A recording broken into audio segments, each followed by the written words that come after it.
Mana? Monggo, sini.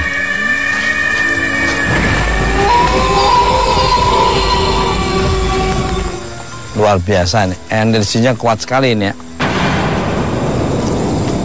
Nah, pemirsa Mister Tukul jalan-jalan dimanapun Anda berada, dari dunia nyata maupun dunia gaib di seluruh alam semesta yang indah ini. Sekarang saya sudah berada di tempatnya apa nih? Namanya Taman Puranya. Taman Puranya nih. Nah, Pak Made nih, cerita mistis apa nih yang ada di sini? Di sini dibikin taman tempat bermainnya anak-anak yang itu seperti tadi itu roh-roh dan rejang tuh. Ya, gitu. Dibikin istana ini khusus tempat bermainnya. Kadang-kadang makhluk lain dan kecil juga yang telanjang itu, seperti tuyul juga sering lewat sini. Tapi Mbak Rida penerawangan sangat luar biasa sekali. Sebelum kita tadi sambil jalan ke sini udah bercerita bahwa di sini banyak makhluk-makhluk kecil dan kebanyakan usianya masih belasan tahun yang nari-nari. Nah, Mbak Rida, apa benar? Mungkin sudah melihat. Jadi begini Mas, kalau saya lihat tadi kan kalau kata Bapak itu kan pas penari rejang ya. Pas saya melihat ini, saya nangkap dua sosok penari rejang di sini. Beliau itu masih kecil Mas. Maksudnya mungkin dibilang perawan karena saya pikir kan mungkin kisaran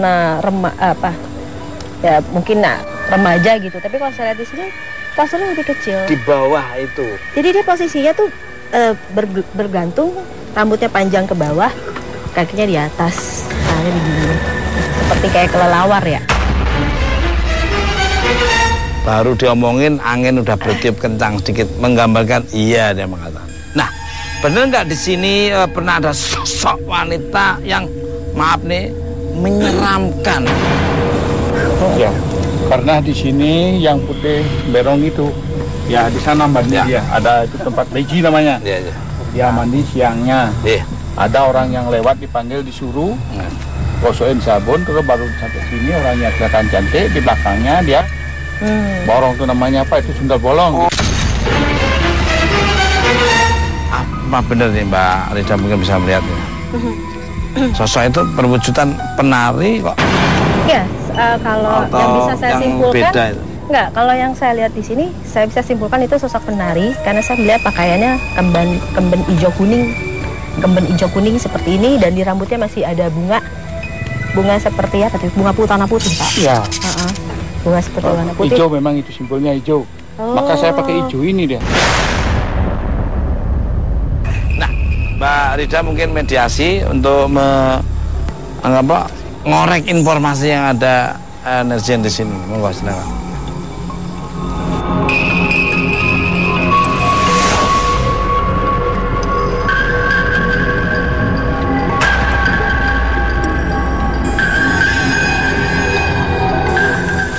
Ini sosoknya di sebelah sini. Ini. Persis. Satu, dia menuruni, dua, tiga, banyak. turun Mas, sudah di bawah. Dia menuruni anak tangga satu persatu. 2, 3. Satu orang. Berapa? Satu orang. Satu orang nggak bisa. Berpakaian seperti penari gitu ya. Pemirsa, Mbak Rida lagi komunikasi.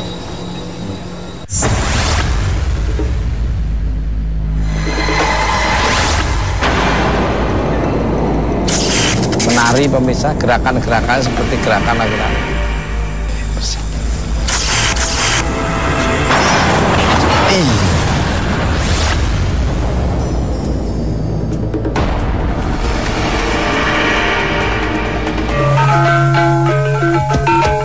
Emang narinya gini ya Pak? Begitu betul. Wah, kira-kira pesaingannya nih adek. Rida dirasuki energi sesosok penari rejang yang dahulu pernah diculik oleh sang raksasa. Kita berharap melalui mediasi ini tim menemukan setitik informasi mengenai sang raksasa tersebut.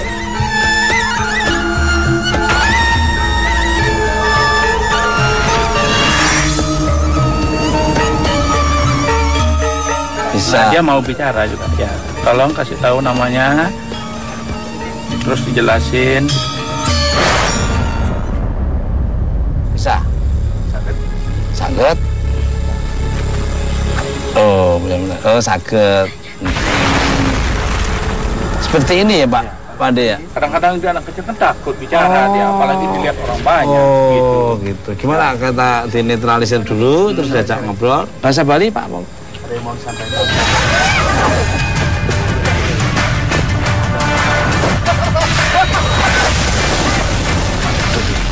itu lambat nih.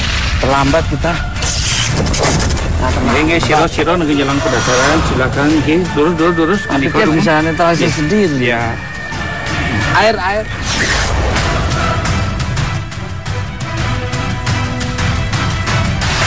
Sejenak Rida kehilangan kesadaran. Tubuhnya seketika melunglai. Namun sesaat kemudian ada semacam energi yang merasuk lagi ke badannya. Sepertinya ada sosok lain yang ingin merenggut alam bawah sadar Rida.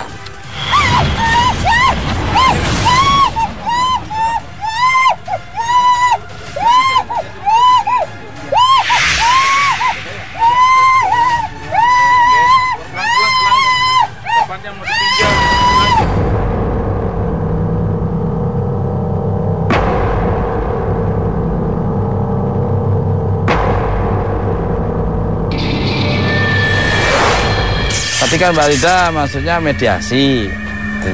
Saya pikir itu hanya nanti Mbak Rida cuma mediasi terus Mbak Rida bisa bercerita. Nggak taunya Mbak Rida itu tiba-tiba bisa menari. Padahal Mbak Rida basic narinya kan nggak ada itu. Iya. Kan? Nah terus akhirnya Mbak Rida jatuh, kita terlambat untuk menghalangi. Tapi saya mohon maaf. Nggak apa-apa. Ini Pak, jadi itu kalau gini yang saya rasakan, saya mengalami dua sisi. Jadi mungkin yang pertama itu saya ada 2 orang yang masuk ke saya karena pengalaman saya waktu itu saya melihat 2 sosok gitu loh. Jadi yang pertama ini yang kecil ini ya Pak, apa namanya Suketi. Ya. Apa sih? Ini namanya itu nama orang juga, mungkin nama orang yang korban dulu mungkin begitu. Ya. Masih dia ingat dengan namanya.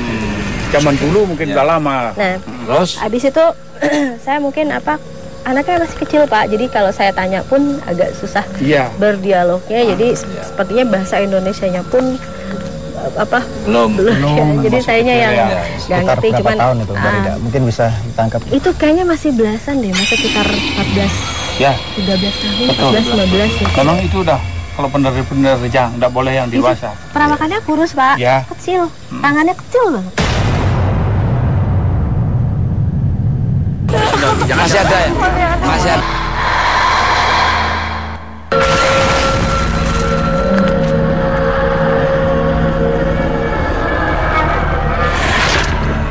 Itu kayaknya masih belasan deh, masih sekitar 13 tahun, 14-15 ya. Memang itu udah kalau benar-benar rejang, nggak boleh yang dewasa. Perawakannya kurus Pak, kecil, tangannya kecil banget. Tangannya kecil sekali. Saya perhatikan seperti ini awalnya kok beda ya, malah agak pengap sedikit. Ya kalau yang kalau jujur sih saya emang nggak merasakan apa yang terjadi di sini ya Pak. Jadi kalau saya jadi pada saat mungkin ada sesuatu terjadi sama saya flashback ke tempatnya beliau ini. Jadi pada saat itu mungkin karena posisi dia paling kecil, jadi dia di belakang pada saat itu gitu loh. Jadi rekannya di depan. Itu maksudnya penculikannya cara nangkapnya itu raksasa itu nangkapnya itu gitu ya. Memang dipegang gini ya. Jadi kayak bawa karung gitu aja. Kayak bawa karung gitu. Besar orangnya. Jadi makanya kenapa jadi saya lihat sih posisi beliau di sini persis waktu dia digandol sama raksasa. Jadi rambut berjuntai ke bawah. Ini kaki ke atas ya gitu. Ini memang dibawa lari. Bergelantungnya seperti itu Pak. Jadi seperti itu. Betul. Ini kan tidak boleh ditebang, makanya saya pakai wastra dan rantasan di tempatnya. Siapa yang nebang, dia yang nanti kesakitan, tidak bisa deh. Luar biasa. Tadi saya sempat masuk lagi dan ada mungkin informasi dari yang satunya lagi Pak. Aku nggak sempat namanya, cuma namanya ini ketakutan gitu sih Pak. Nah ketakutan karena datang itu tadi mungkin ya. Ya. Nah ya pada saat tadi mediasi yang kedua kalinya itu pada saat mungkin kira-kira tangannya maksud itu jadi seperti si raksasanya datang agak marah makanya dia teriak-teriak. Ya teriak-teriak loh kamu tuh. Takutan sama kemana? Saya tuh kadang-kadang nggak tega kalau kamu tuh ketakutan kayak gitu. Halo Mas Kang Srempat. Ya. Jadi sosok raksasa ini memang saya buru dari tadi ketika kita penelusuran di istana itu Mas. Jadi sosok itu sempat ngintip. Sosok ngintip ketika penari-penari rejang itu pada nari. Cuman dia langsung pergi, makanya saya kejar. Saya melihat arahnya dari arah sana. Saya kejar sebelum sampai lokasi, ternyata Mbak Rida, Mas Kukul dan Pak Made. Iya. Made sampai di sini. Dan cepat tadi kita bantu Mbak Rida gitu. Dan saya kagum itu bisa menari itu loh. Luar biasa. Raksasa itu bersemayam di mana nih? Mungkin dari Kang Sulepati dulu. Sepertinya kalau saya analisa bil gaib itu seperti ada tempat-tempatnya kayak lorong-lorong hitam masuk itu, Mas. Gelap banget tempatnya, makanya saya belum tahu itu di mana sebenarnya. Kalau Pak Made? Gini, kalau tempat kesananya raksasa, ya di sini, di dalam guanya itu memang dia. Makanya dekat di sini wilayahnya jadinya. Kalau rejangnya tadi mau jadi makanya dia marah. Berarti karena dia itu miliknya. Berarti kita lari ke sini udah hampir sampai lokasi, Mas. Nah kalau Mbak Rida sendiri bener situ. Iya, karena saya rasa ya beliau nggak mau seperti udah ketakutan gitu Pak. Jadi saya juga bilang begitu aja. Betul Mas Samad. Iya, betul Mas. Betul sekali sih tadi sampai. Gimana? Ya. Kita mau ke sana? Boleh Mas. Siap. Tapi aku nggak tega loh kalau lihat dirimu tuh sampai mengalami hal-hal yang tidak saya inginkan itu loh. Tapi yang penting terjaga terus, jangan lupa berdoa dan tetap kita memberikan suatu sajian ke pemirsa, memberikan satu informasi kepada pemirsa ya bahwa budaya mitos itu ya dilihat dari kearifan lokal, heritage. Nah, pemirsa pasti penasaran di mana gua yang tempat tinggalnya raksasa itu dengan penari-penari yang sudah diculiknya. Gitu terus. Mr. Tukul jalan.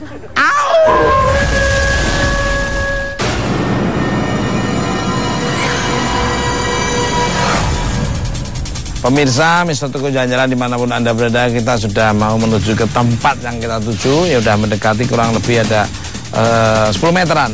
Tunggu, Pak Made.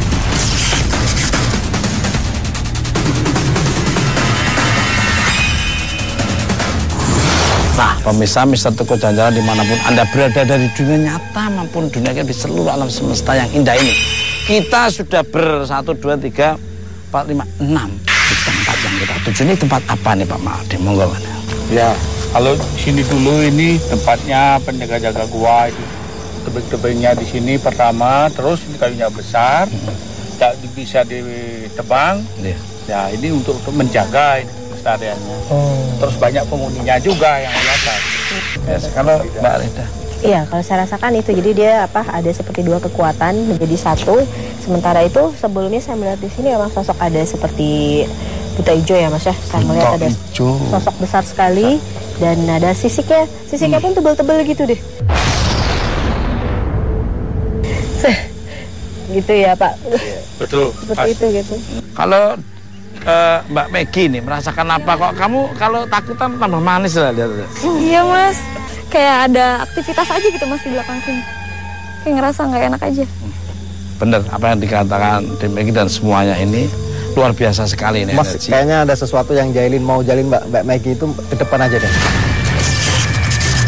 Sulepati melihat sebuah kejadian janggal. Sepertinya ada kungkungan energi gaib yang membuat suasana menjadi tidak nyaman. Ini kan semuanya mukanya keluar semua gitu, bersisi. Itu apa tadi? Itu apa?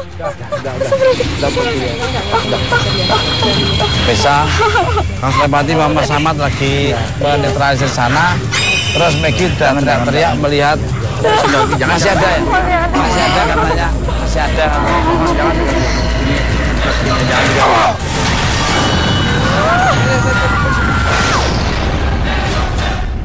Saya coba. Sosok Mas. Kenapa?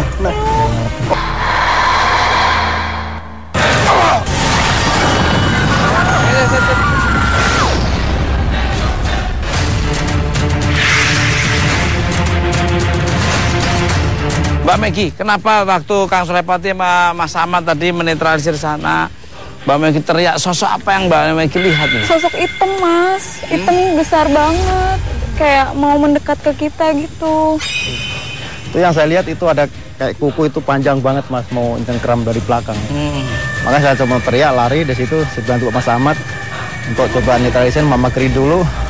Tapi kayaknya sosok-sosok yang penunggu sini yang dibilang Mbak Rida itu bersisik, memang benar di situ ada belalainya yang itu. Akhirnya saya seperti kebelit ya, akhirnya jatuh. Ketarik ya. Jadi pas kan ada yang dari dia ngintip dari belakangnya, Pak.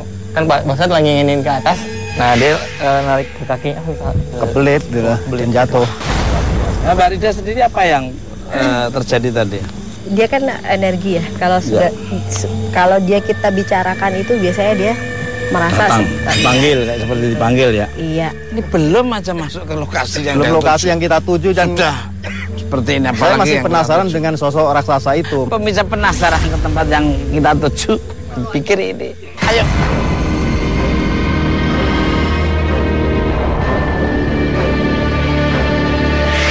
Kang Sulepati. Ya Mas. Apa yang ganggu Mbak Megi itu adalah sosok pengawal raksasa itu? Apa gimana? Salah satunya Mas. Yang saya lihat bukan hanya 1, 2, bahkan puluhan. Dan juga bermacam-macam sosok fish-nya itu beda-beda Mas. Mbak Rida itu sudah melihat Mas. Mbak Rida apa Mbak Rida? Kalau ini Mas, kalau yang saya lihat tadi sih ya sosok yang apa? Rejang-rejang itu kali ya. Oh, yang joget itu tadi?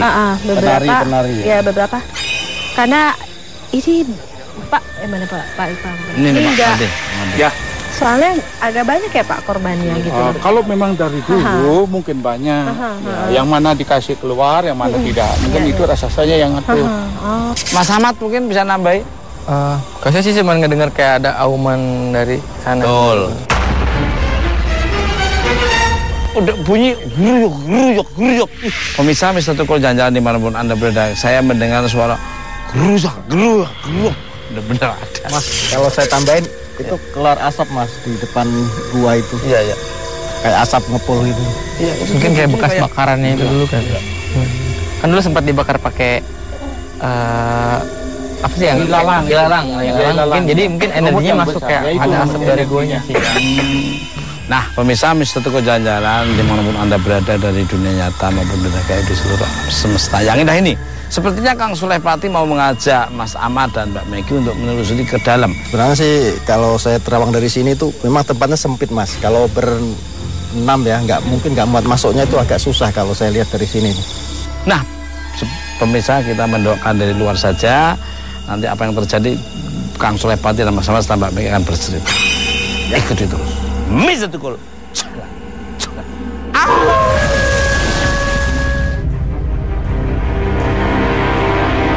Malam pun semakin pekat.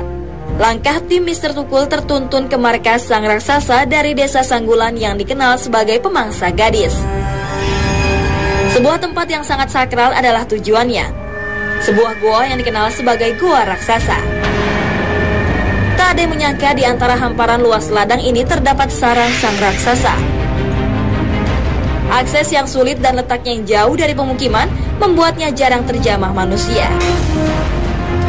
Warga pun harus berpikir 2 kali untuk masuk gua ini tanpa tujuan yang jelas. Pasalnya, gua yang kabarnya dipenuhi binatang buas ini dikenal sangat angker. Disinilah berbagai fenomena magis terjadi.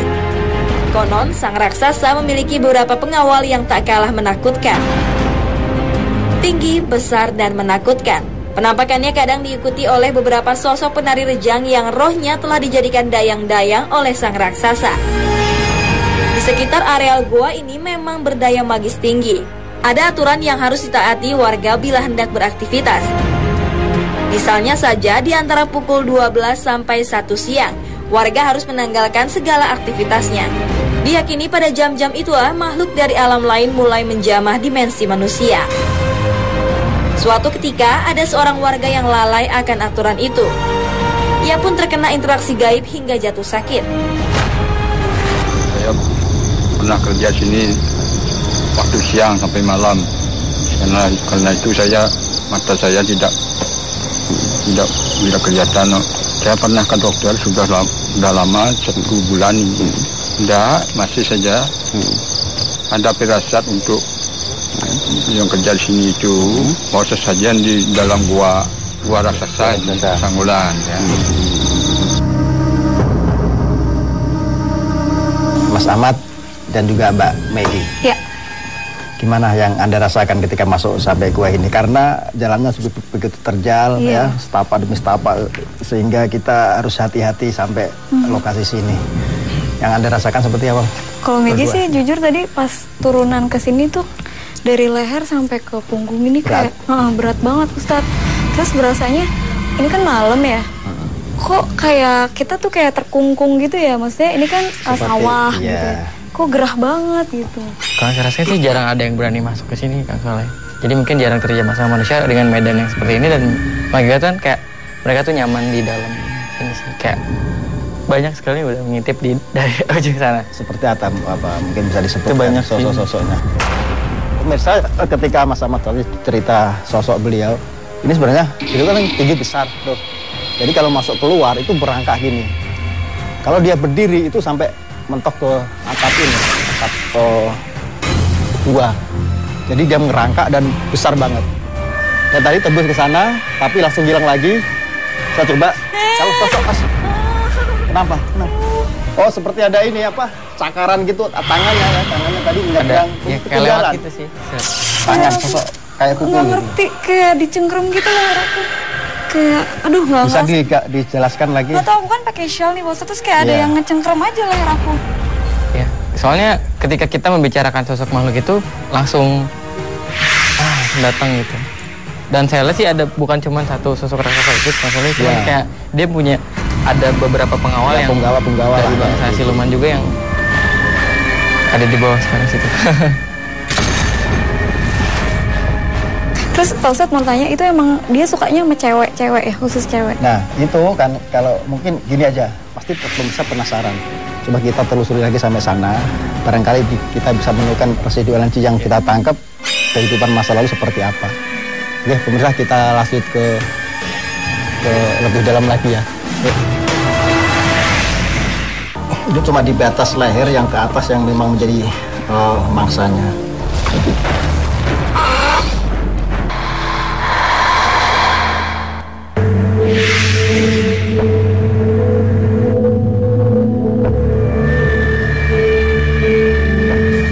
Mas Ahmad, Mbak Megi, seperti tempat itu yang saya bilang tadi untuk seperti ritual itu atau meditasi seseorang. Tapi ini jarang banget yang orang yang kesini, karena orang-orang tertentu yang berani dan punya ilmu tinggi yang berani untuk melakukan pertapaan atau meditasi di sini.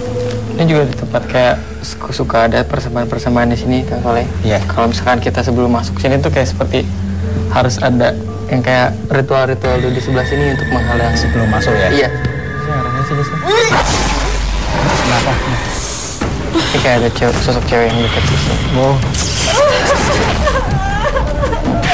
Kenapa? Ini udah masuk. Ketahan ya, seperti cekek itu Mas. Iya. Kayak dicengkram tadi kan.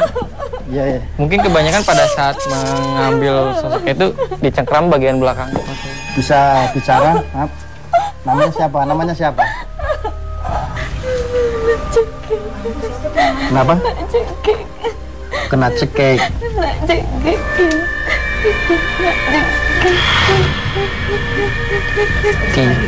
Tiang cekek saya.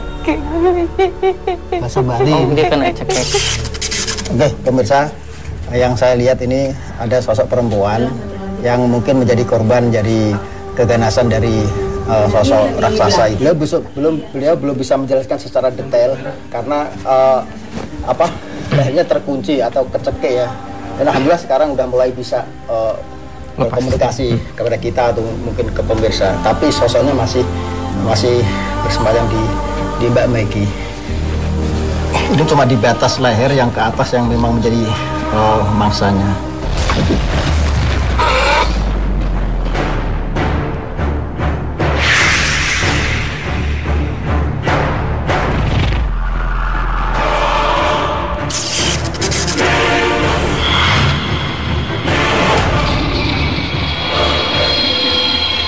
Tapi tadi pas ketika ada yang datang itu ngerasain apa? Awalnya sih pas itu kayak cuman ngeliat sekelebat-sekelebat gitu cewek, cuma ngeliat rambut doang sih dari belakang panjang gitu kayak diikat gitu.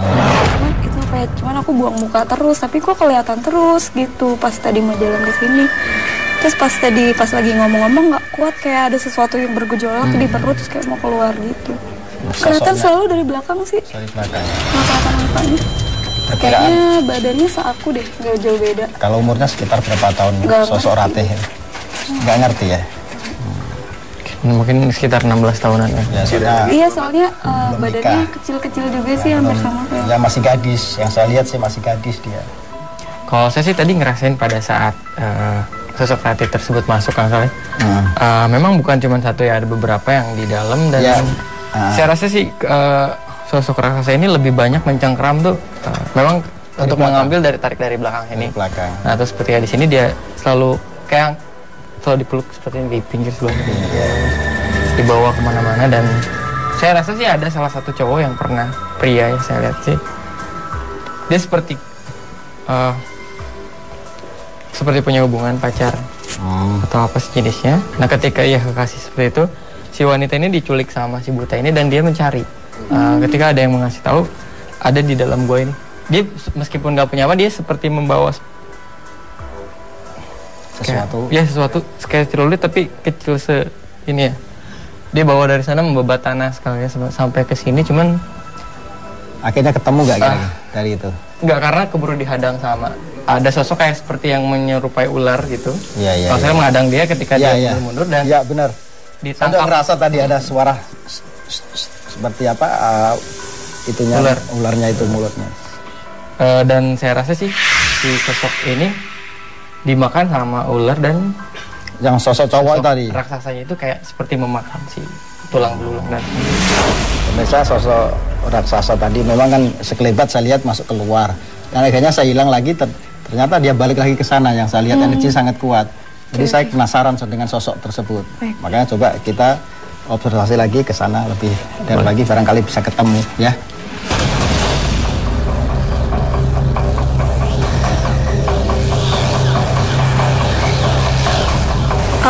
Kang Saleh. Iya. Kalau dari sini raksasa itu kelihatan nggak? Sampai sini saya belum ada tanda-tanda yang ini ya, yang untuk keberadaannya. Tapi saya yakin kalau kita telusuri sampai sana pasti akan ketemu. Oh, ini masih banyak. Masih banyak soalnya. Kalau Mas sendiri gimana? Dari sana ngeliat kayak sorotan mata kita di sini. Matanya udah kelihatan ya? Di sini terus lari ke dalam. Iya. Belum ada keberadaan yang pasti, belum ada. Makanya saya cuman seperti energinya aja yang menyebar gitu. Karena masuk ke sini seperti ya pengap kan, panas tambah pengap tambah panas terus. Ya, terus tadi makanya sempit banget, lokasinya tambah sempit gitu. Itu energi sosok beliau yang memang seakan-akan dia nggak mau kita ungkap. Apalagi tempat ini memang sepi dan belum terjajah oleh orang-orang Bali. Dan mungkin kita saja yang baru berani sampai sini dari perjalanan-perjalanan misteri yang diungkap. Lihat apa? Itu dari situ Kang Saleh. Seperti itu ya. Oh iya. Itu udah di dalam Kang Saleh. Ada sinar yang gede gitu. Itu rasanya kayak di sini Kang Saleh. Iya. Sekilas cahaya misterius mengusik perhatian Ahmad. Ia mencoba menyambangi sumber cahaya itu. Ternyata cahaya itu merupakan perwujudan dari sang raksasa, sosok penebar kutukan di desa adat Sanggulan. Pembentukan dari sosok beliau yang masuk ke sini.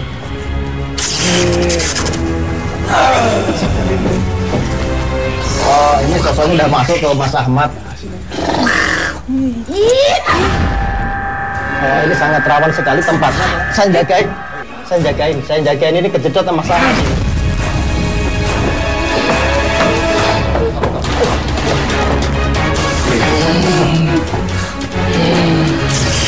Nama Anda siapa? Raksagawan. Udah berumur berapa tahun di sini? 370 tahun. Itu sosok siapa yang tadi menapakmu ke sini? Anak buah kalian?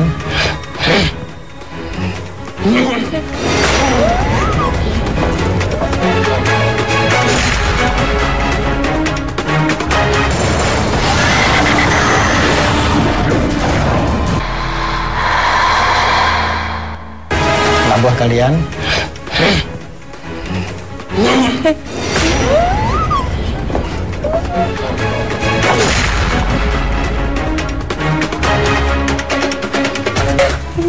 Kenapa Anda suka makan gadis? Jadi korban? Ada apa ini? Hah? Kalau yang Ratih itu korbanmu yang keberapa ya?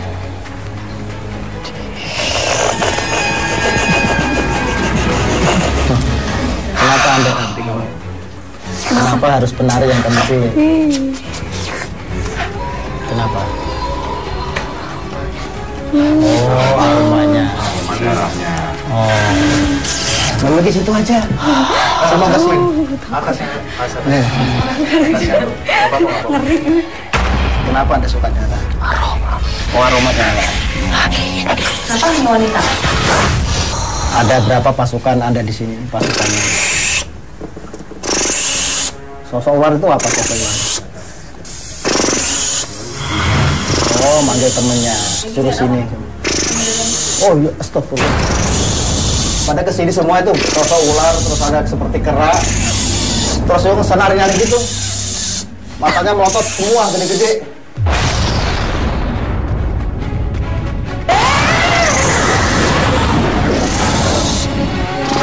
Iya, dia ini sosok ini lagi memanggil teman-temannya untuk datang ke sini semua. Kayak terdorong aja tadi di situ. Kayak ada hembusan angin yang ngedorong. Ya, ya. Sekilas cahaya misterius mengusik perhatian Ahmad. Ia mencoba menyambangi sumber cahaya itu. Ternyata cahaya itu merupakan perwujudan dari sang raksasa, sosok penebar kutukan di desa adat Sanggulan.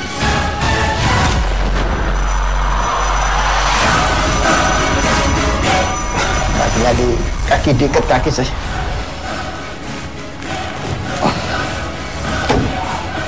Mas Ahmad, bantuin. Diikat kaki saya, diikat. Oh, luar ikat ke bawah aja.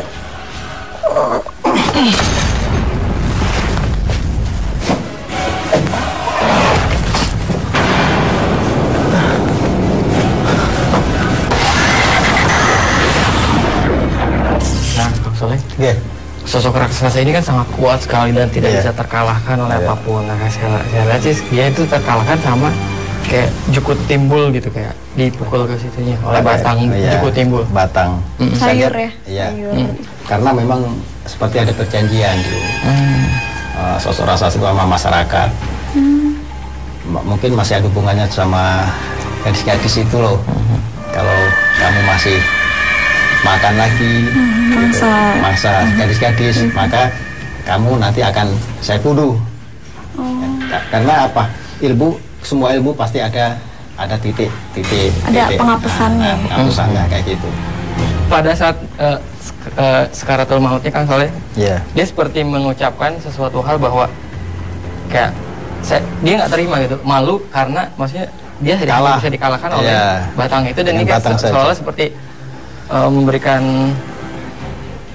apa namanya, kayak memberikan kutukan kepada masyarakat sekitar sini. Mungkin jaraknya mungkin sekitar radius 200 mil. Wilayah sini tuh kayak kalau kamu makan buah Jukut Timbul ini, kamu kan bisa ada yang mati juga seperti saya, atau sakit, atau mendapatkan malapetaka. Oh, Mas Ahmad, Mbak Maggie, saya juga masih penasaran dengan sosok itu. Sebenarnya mungkin pemirsa kan tadi belum jelas sekali ya sosoknya itu seperti Bentuknya apa, kayak ya, gimana? visualnya seperti apa. Iya, visual. Makanya saya akan coba untuk memvisualkan di atas kanvas lebih detail lagi. Pasti pemirsa penasaran.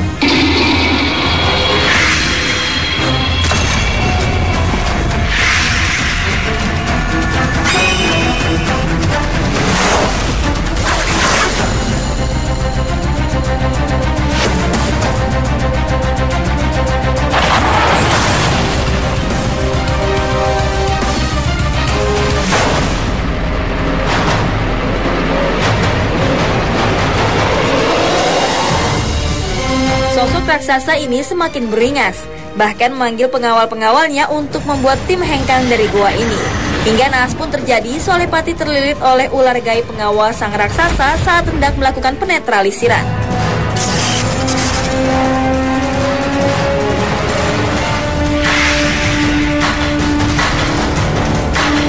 Ya, bisa tadi ketika Kang Soleh melakukan pelukisan dengan sosok raksasa itu, dia datang dari situ kayak narik tangga, jadi dia nggak suka untuk divisualkan, jadi langsung kejar ke sana karena energinya ketarik ke sana. Dan tadi pas di sini sih kita coba dinetralisir dan tadi keluar kayak ini ada asap-asap yang kayak energinya kita kesatukan kembali biar bisa divisualkan lewat kanvas.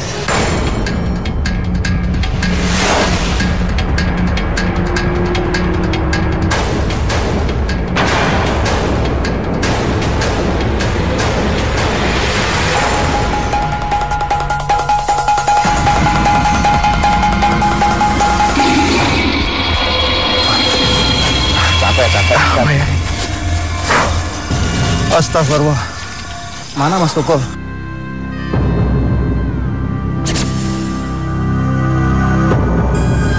Ntar cerita aja Mas Tukul. Ya. Yang mau nampak itu ada rasa ketara. Astagfirullah. Astagfirullah. Galap lah. Nampak jauh banget Mas. Wah. Ini hasilnya nampaknya yang ini. Ya banyak tragedi yang terjadi di sana, Mbak Regi, Mas Ahmad, juga saya sepertinya sangat kewalahan ketika melawan sosok ini. Ketika dilukis pun ada pergerakan dan Mas Ahmad bantu saya, akhirnya seperti ya apa Mas ya? Sempat, ya, kayak energinya mau keluar pas itu nanti dikumpulin lagi sampai kita keluar asap tuh untuk mengumpulkan biar nggak kabur-kabur di makhluk. Kalau Maggie apa tadi yang terjadi? Aku sampai was-was loh kamu masuk ke gua, wong di situ aja suasana seperti itu. Iya tadi sempat ini sih Mas, aku kayak mungkin kemasukan kali ya. Dan beliau tadi pakai itu pas bahasa Bali yang di itu. Iya. Mengenai mitos kutukan nggak boleh makan jukut timbul, apakah kutukan itu bisa hilang suatu saat nanti Pak Mande? Rasanya tidak itu, karena itu memang dari sekian tahun masih saja. Nah, warga Sanggulan itu semua gitu kelahirannya. Walaupun dia sudah nikah keluar, tetap dia kena masih. Beduh. Ya betul Mas, kan yang namanya kutukan itu sumpah ya Mas. Biasanya sumpah itu sampai jadi jangan sembarangan mengucap sumpah lah. Iya. Pemirsa, Mr. Tukul dimanapun Anda berada dari dunia nyata maupun dunia gaib di seluruh alam semesta yang indah ini, ambil sisi positif dari tontonan Mr. Tukul jalan-jalan, yang negatif jangan diambil. Tunggu kehadiran Mr. Tukul jalan-jalan di tempat yang berbeda, yang ada wisatanya, budayanya, mitos dan misterinya. Dan kekuatan yang tidak bisa tertandingi adalah kekuatan Allah Subhanahu wa Ta'ala, Tuhan Yang Maha Esa. Tunggu kehadiran Mr. Tukul di tempat yang akan saya datangi lagi. Ikuti terus Mr. Tukul.